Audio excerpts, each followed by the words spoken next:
Roisin, hello. Hello, how are you? You're good. Delighted we managed to make the technology work. Very Thank good. you for That was joining. the more nerve-wracking part. Good evening, everybody who's currently joining. Tonight we have an extremely special live. Since its inception in 2010, KLD, as it was initially known, has challenged the perception of interior design.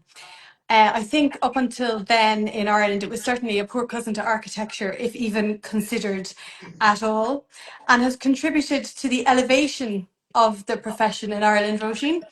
And I think not just within the country, but also globally.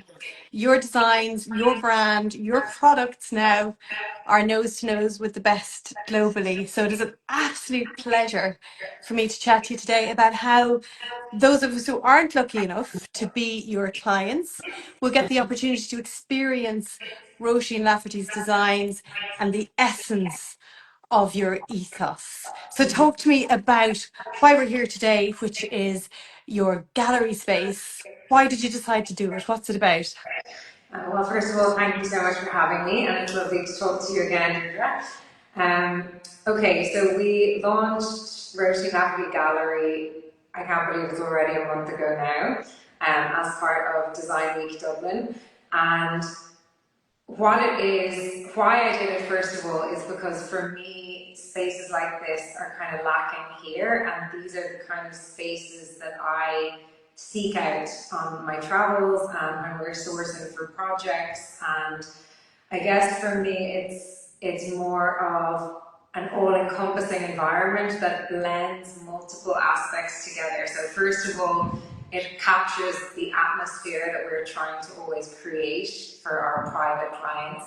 Secondly, it showcases beautiful physical products that we love and that people maybe can't visualize, from a piece of paper or if you're sourcing online, things that I felt it was really important to physically show.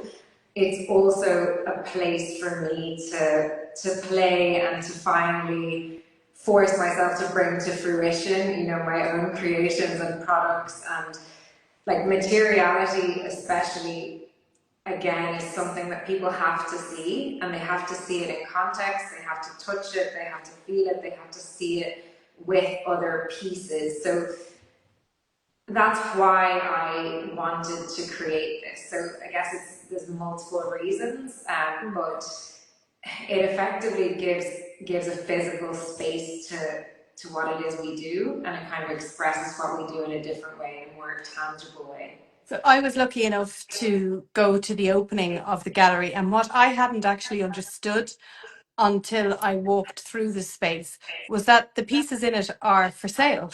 I actually hadn't understood that. So this is open to the public by appointment, isn't that right? Yeah, so that's the whole thing. So I guess as it stands, up until we launched this, the only way that you can work with us in any capacity is to have us do full design projects. And there's a limit to that. And as part of our design, we would do all the sourcing and all the procurement for our projects. And again, we found some really beautiful pieces from across the world. So the gallery is independent, although complementary, it's independent from the studio. And yes, it's an appointment-only gallery.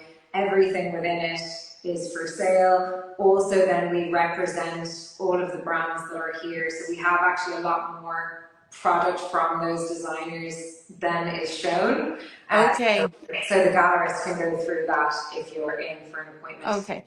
The whole thing for me as well is I never want our interiors to look like one shop, like they're from one place. So what was really important about this actual gallery is that it is that kind of merging and combination of many types of pieces, including a real heavy focus on vintage pieces as well.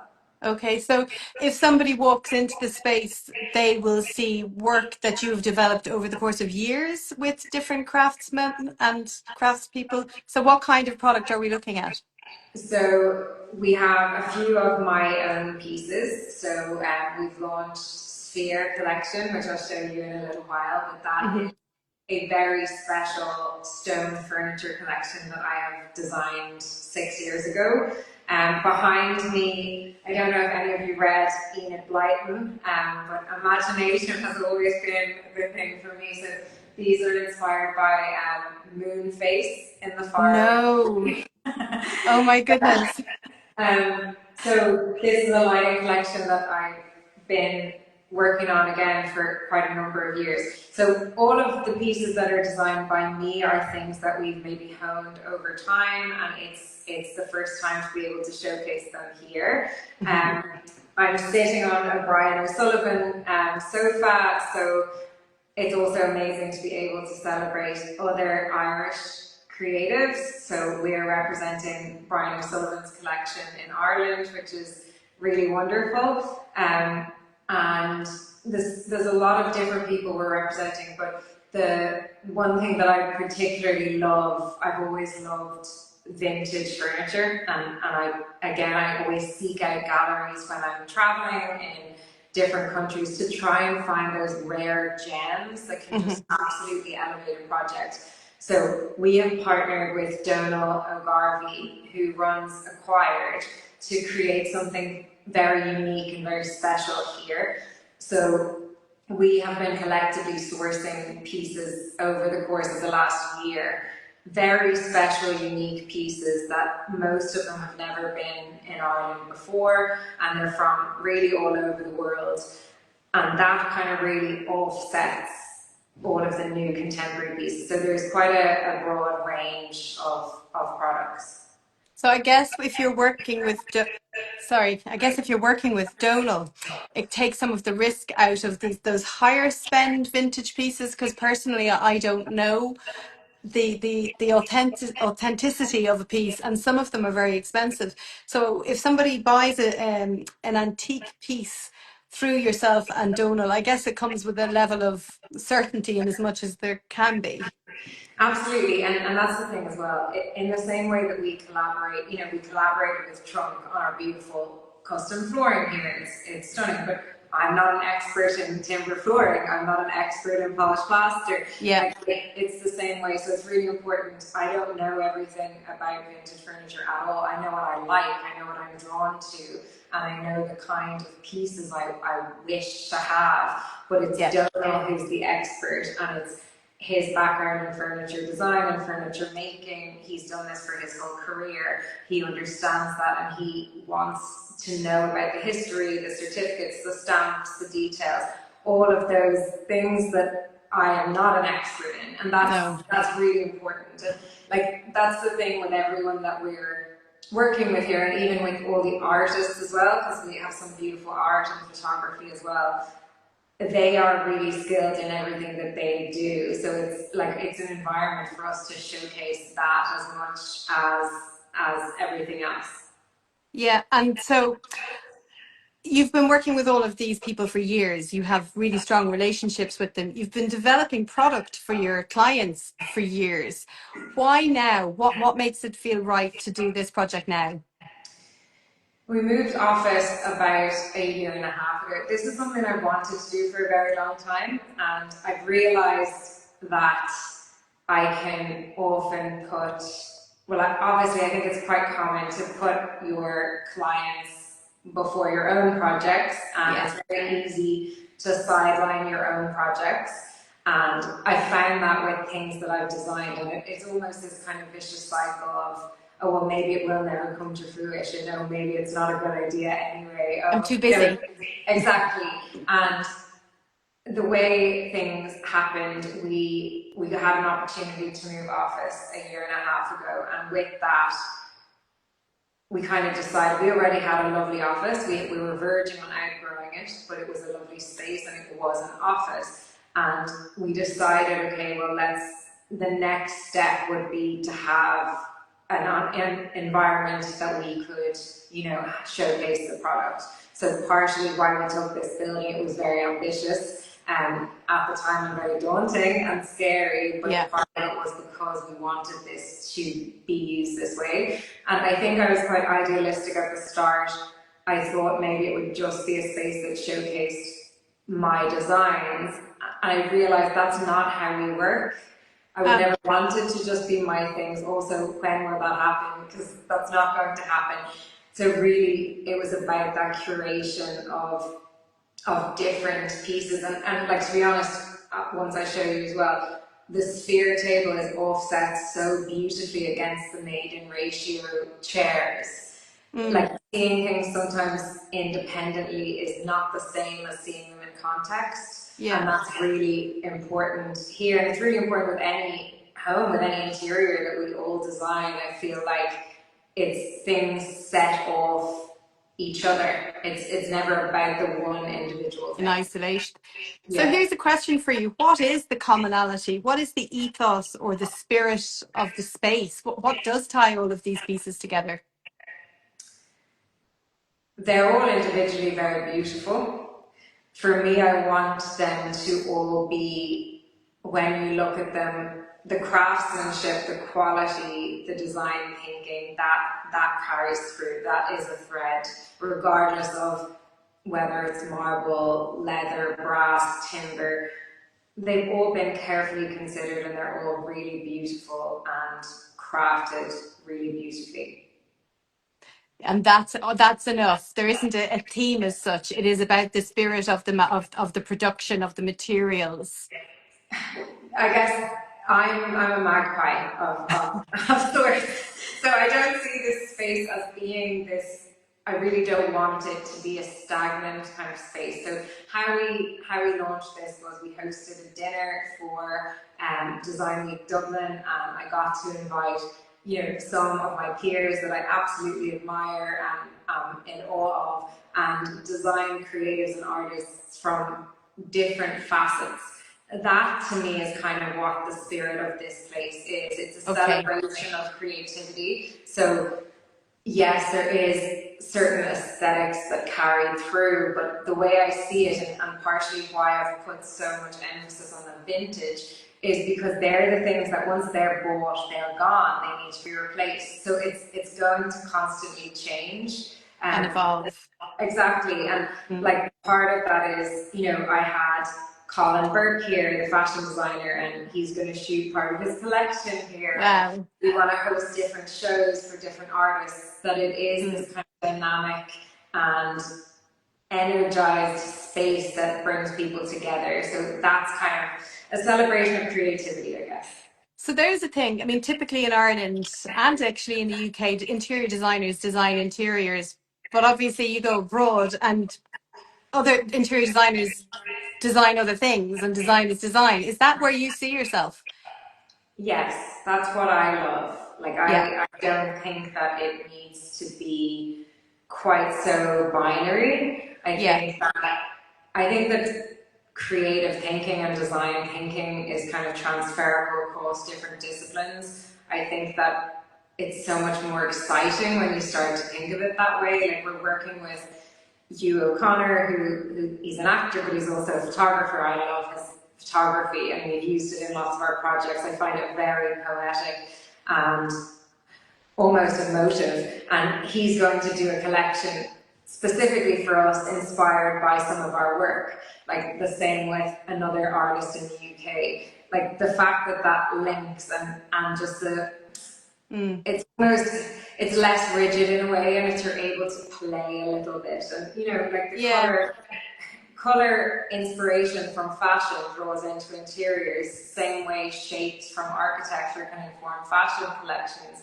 and furniture design. Like, they're always influenced by different things, and if you maybe take away the constraints, yes, of course there are technical skills that apply only to certain disciplines, but they can But design is design, right? Design is design, and I think that the approach and the process, the creative part of the process, is very similar.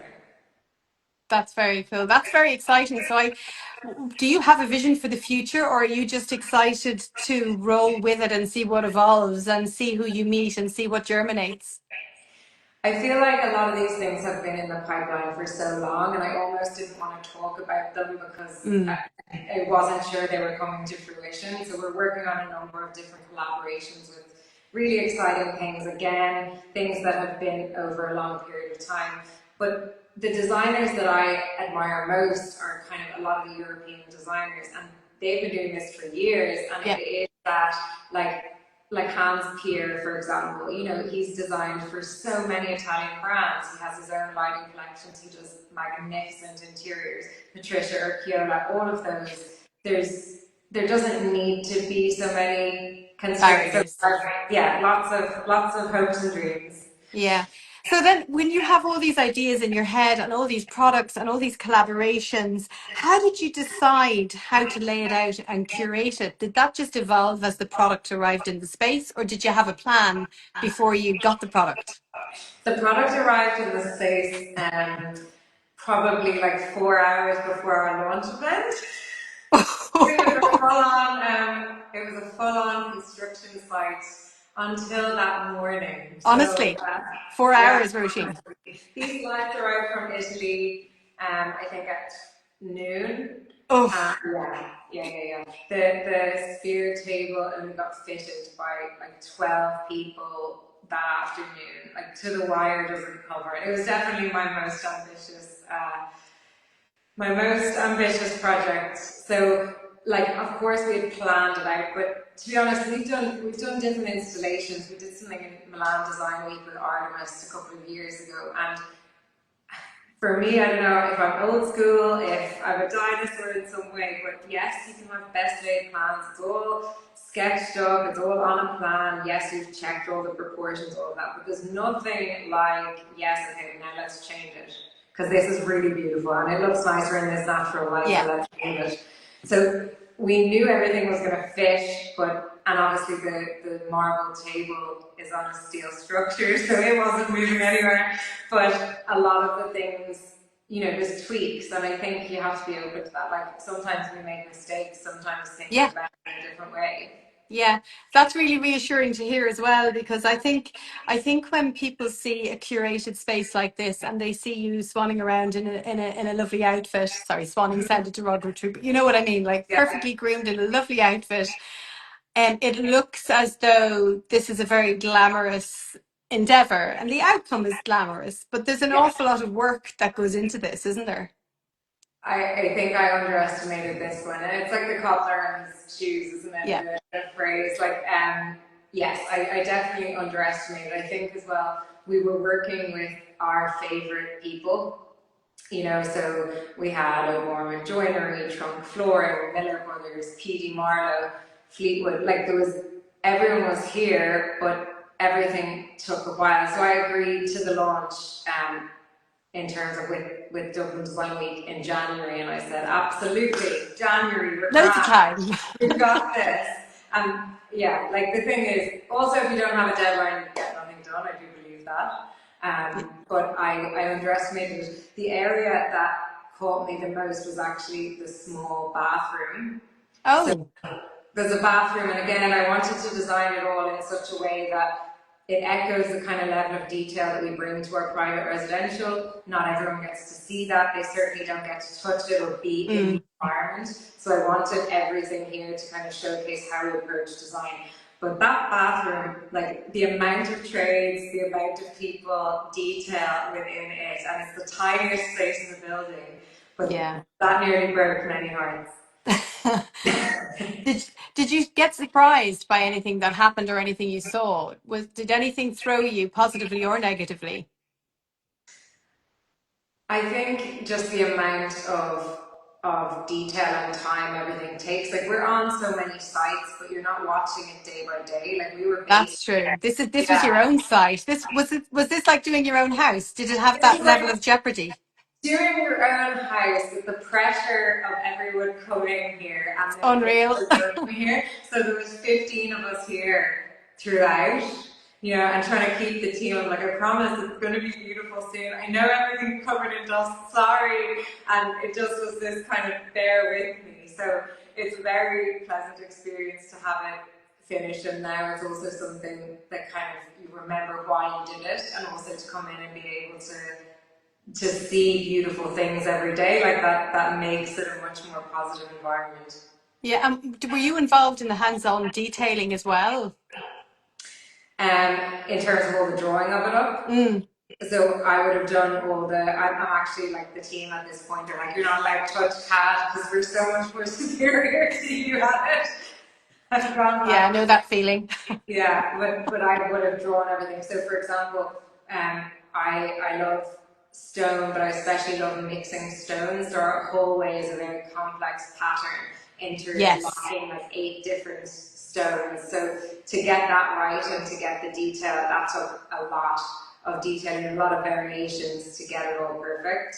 So Is yeah, it safe to say, Roisin, that you like to do things that look like they're impossible to do? I mean, some of your pieces look like they're geometrically and in terms of physics. How did you get them into the space? Is that something that excites you? like a personal goal. It actually is so much so. Um, Part of Sphere, and we have another table called Stiletto upstairs, and to me, I wanted it almost to look like it defied gravity. Yes, it It does. looks so lightweight and so elegant that it looks as though it couldn't possibly be made. Because the whole point with my pieces is for them to look incredibly simple. So I didn't want it to be trend led. My challenge to myself the whole time was, is this something that other people are going to want to buy? Is it beautiful when you take it away from all of the associations I have with it? Does it Mm, stand up on its own? So for things to look so effortlessly simple, it is normally the hardest thing to achieve. And it definitely takes buy-in from the people who are making it. So yeah. luckily, I have a lot of great relationships. Some of them, like O'Gorman Joinery, I've worked with since I started 15 years ago.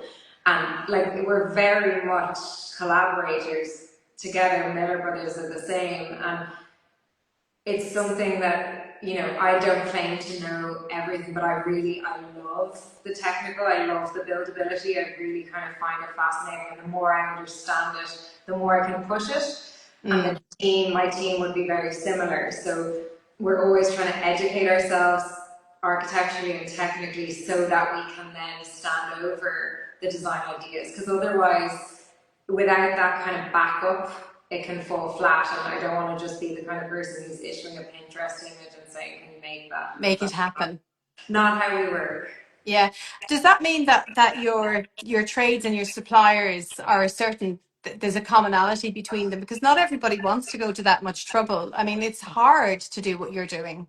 100%, and that's something that I found, and like, it's funny because there's a certain group of them, and it's almost like they don't have websites, they don't want to be known, they don't Yeah. want to be on social media.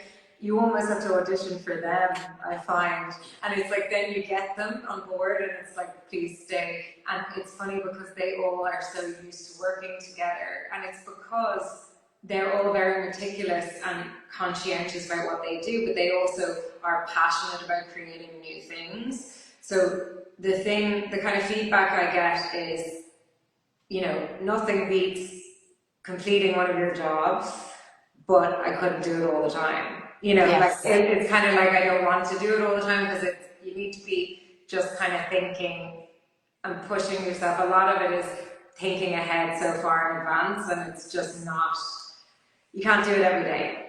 So what does that, how do you keep doing it every day? Because these guys dip in and out of projects, but you're doing this all the time. Like, what keeps you going? What turns you on to put this work into it? Because it is blood, sweat, and tears. It is. I'm probably a little bit like obsessive in that way. I think as well, I don't like to do the same thing often. So I like the challenge of doing different types of projects, Mm, different types of buildings, different styles and aesthetics. And again, I would say my work has got a lot more architecturally refined over the years, and that's because I push myself the whole time, and the team do as well. So, you know, you can look back at older projects and now you just see, oh, that didn't work out. I wouldn't allow that wouldn't do that now. now. Yeah, and Yeah. it's those things I love. They're the things that when you walk in at the end of the project, that's really what you see and what you celebrate. And also to bring, you know, we don't install any of our jobs, that's everyone who's working with us. So like they really need to be on board with that. So it is a celebration at the end when it looks as you intended, because it really means that everyone worked together and it was a genuine team. There must be a fair amount of cajoling and calming of nerves when you're embarking in things that haven't been done before. Is that how you approach your gallery space as well? Like, was this, you're pushing it, everyone knows you're pushing it, and you're the conductor? Is that what the process is? Yes, like it kind of is. And I think this was an interesting one because I can't get over the kindness and the generosity of energy and time that people gave. Like there was actually very little cajoling. At the end, cajoling Wow. like this was okay. That time is ticking. Like we now need to like really try and Hurry get up. to the on time.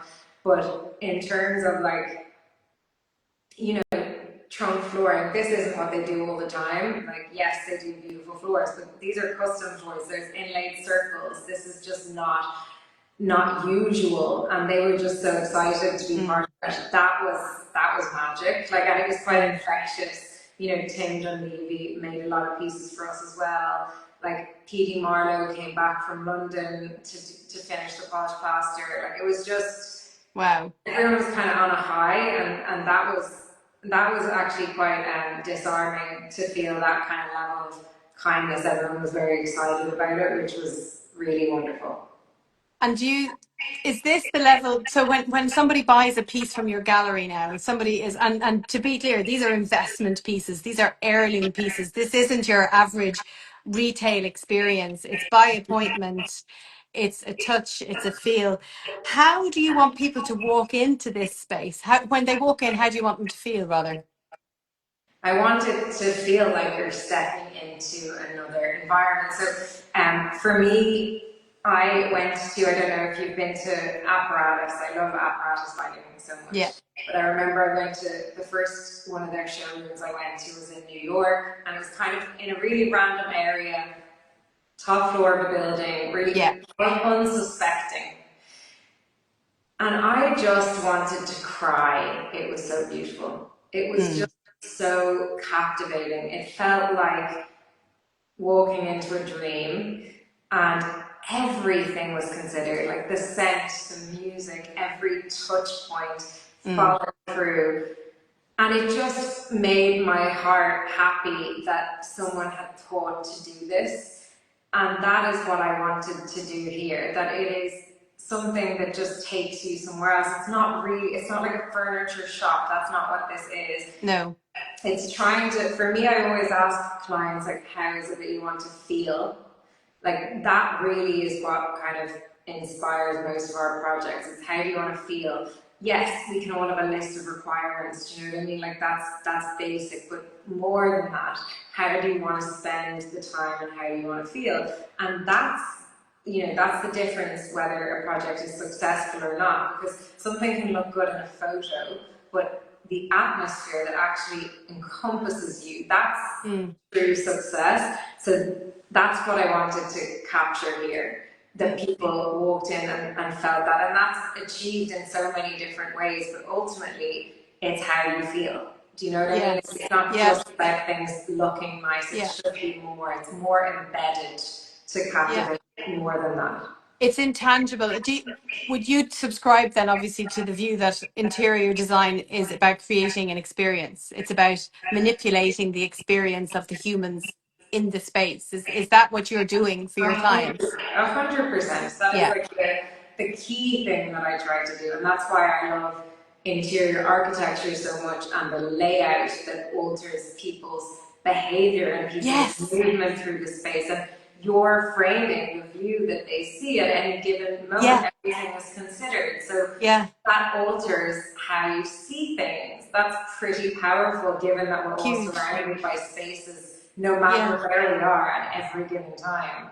And how do you see that as having evolved from when you started out in 2010?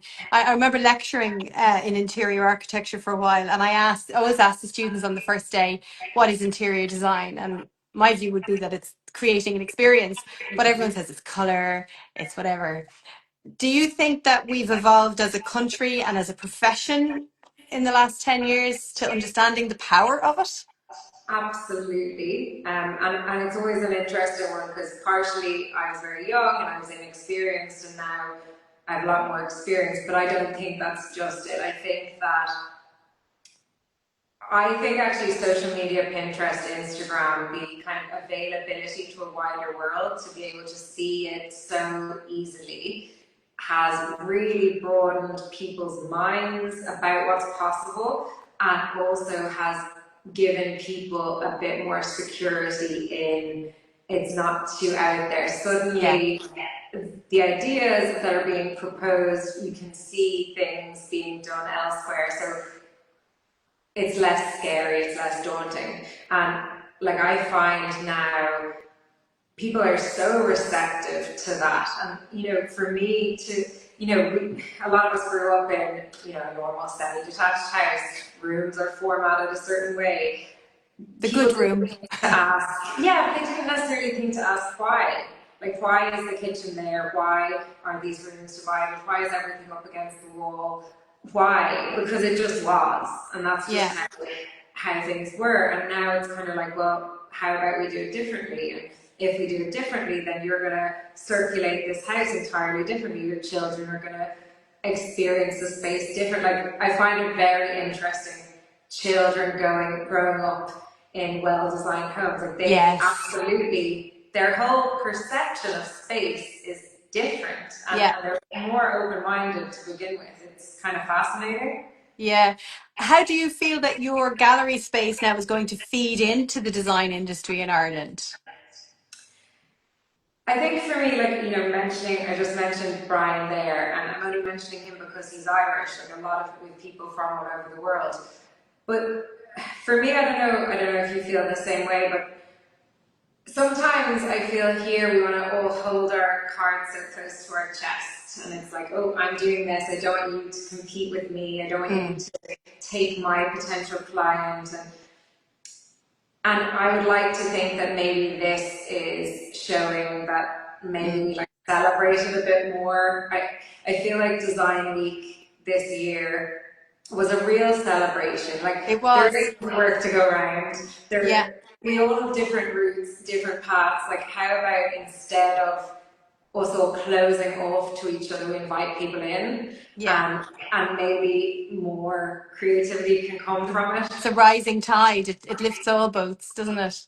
Yeah, Yes, like for me, if I go to see, an exhibition somewhere, I come out and I feel more inspired. I feel more that there are more possibilities. That's what I'd like here as well, and that's what I felt like the opening party here was just vibrancy and energy again, and again that connection of creatives. I think that that's only a good thing.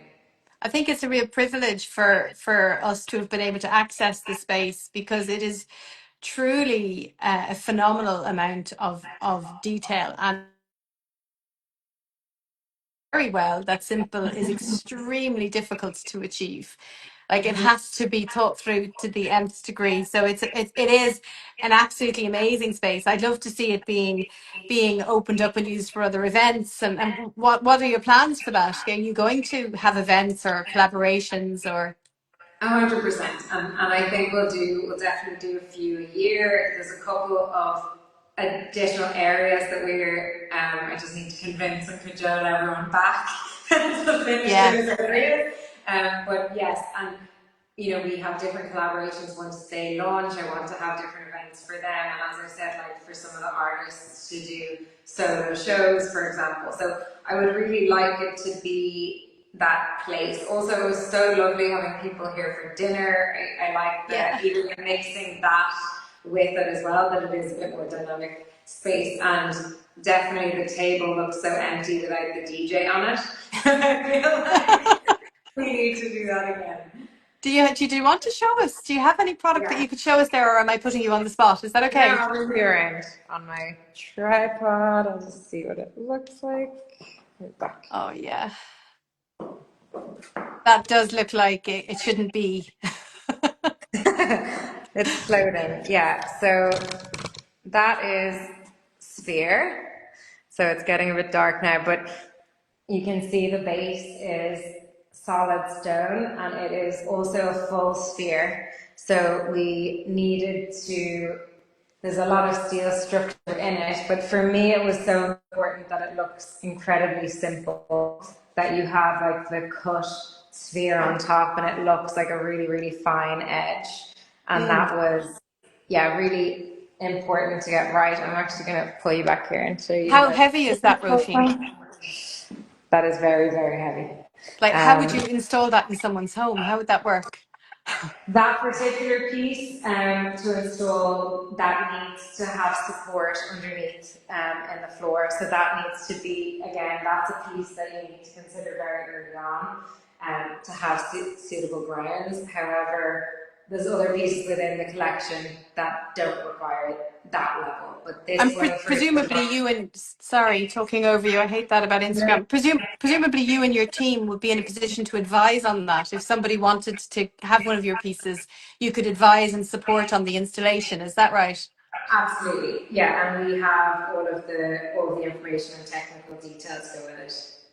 Yeah. So where do you see Irish design going at the moment? Where do you see boundaries being pushed in Ireland, but also globally? Like, what is the role of design globally now? I think design, I don't know, I feel like I'm going to actually now sit here. Yeah, go on. Move seats for Oh, you. look, Can you see here if I sit here? fabulous. I love that art. I was It's very admiring that nice. at the opening. Stuart O'Connor, he's great. I Show think, the guys the art there for a sec, Roisin. It's absolutely gorgeous. It's so striking in the space, and it's quite edgy and almost irreverent with everything else. It's fabulous. yes, because he's an actor as well, so I feel like the way he sees things is very almost cinematic. That's what Yeah, I like so much about his pieces. yeah. I think in terms of design, like I love seeing Irish creatives celebrated and working further afield. Like that's probably what was the nicest thing about Design Week as well, was to just hear the root and see that like we have a lot of talent here, like Mm. in all creative fields. So I guess it's just that you don't have to follow trends the whole time. Like for me, that's always been something. If you look up too long, I don't know if you're the same, Deirdre, but for me to really focus and create something new and be really focused on what it is I'm doing, I have to kind of almost put my blinkers on Yeah. and not get distracted by what everyone else is doing. And Yeah, that, yeah, and I think also that's the double-edged sword. So to the point about Instagram being expansive, it's also it's almost diluting in that inspiration is external rather than the source of it, which ideally for me would be the architecture and the client and the feeling and the yeah, so I think it's both. So for me, the social media has more so given security to clients, being able to see what's out there so that they're reassured that it's not so crazy, not so out it's there. But been done. Or something similar has been done and it doesn't look exactly. insane. Yeah, Yes, but then I agree with you, like personally, that shouldn't be how you maybe start a project. Like mm, in terms of, like I'm pretty insistent that everyone be able to sketch on the team. And that's something I've noticed is not necessarily celebrated in college. And it's something that I keep going back to, and actually the longer I do it, the more I'm pretty insistent on it.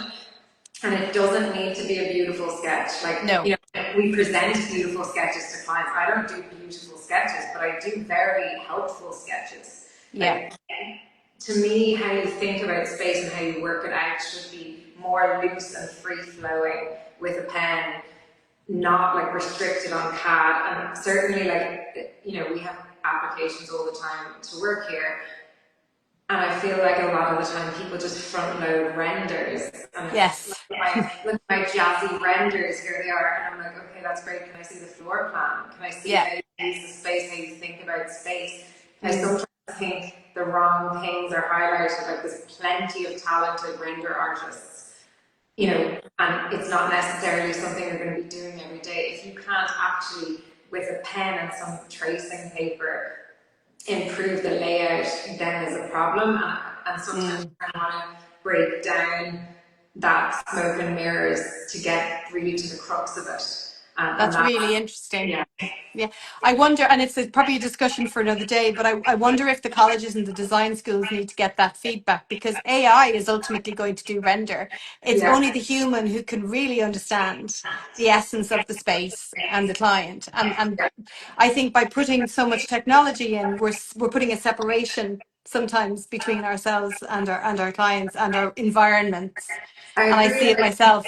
I can see it. I can see it with the team as well, and it can almost be overwhelming as to, or when you're trying to wait until something's so perfect. Or sometimes the better ideas are found midway through, and it's not going Yes. the direction you thought it was going to go, and Yeah. it's something that you also work on together. That's something I'm really quite focused on as well, that it doesn't matter if you were tasked to do it. Sometimes a suggestion from someone else on the team or an idea thrown out can be the difference that actually makes it sing rather Yeah. than just being what you would expect. Workmanlike. Yeah. Yeah, Perfectly adequate, but it doesn't have that magic.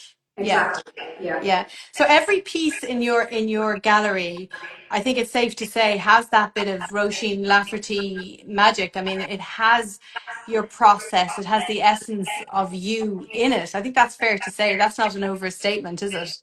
No, that's what I wanted to bring from the pieces that are mine, and then I guess the pieces that I've sourced from other people are I see that in them, so they all have their own. Because the thing is as well, I think with furniture especially, and with lighting, I love lighting.